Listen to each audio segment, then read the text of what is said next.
दूसरे के डोलिया हो, दूसरे के कहारावा हो, मान से मुड़ावा दूसरे के नाम से मुकरे हारावा हो। डोल तुहार उठी जब औरती हमार देखब तब, दूसरे के डोलिया हो, दूसरे के कहारावा हो, मान से मुड़ावा दूसरे के नाम से मुकरे हारावा हो।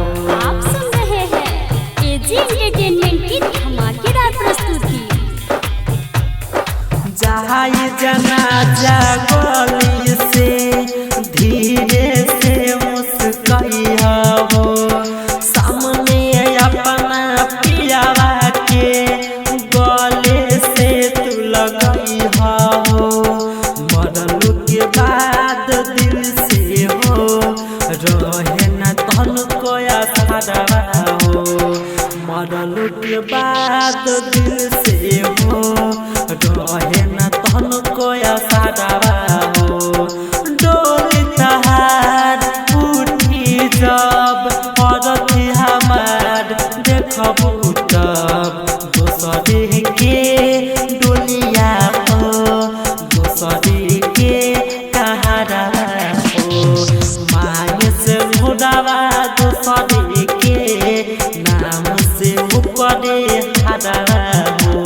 Mix by AG recording studio. आप सुन रहे हैं एजी एंटरटेनमेंट की धमाकेदार प्रस्तुति।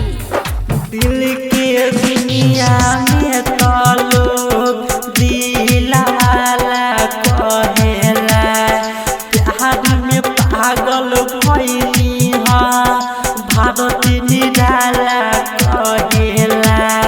मेहदी महावत से सज के जइबू राजा के घरवा हो, मेहदी महावत से सज के जइबू राजा के घरवा हो। डोली तुहार उठी जब औरती हमार देखब तब, दूसरे के डोलिया हो, दूसरे के कहारावा हो, मांग से मुड़ावा दूसरे के नाम से मुकरे हारावा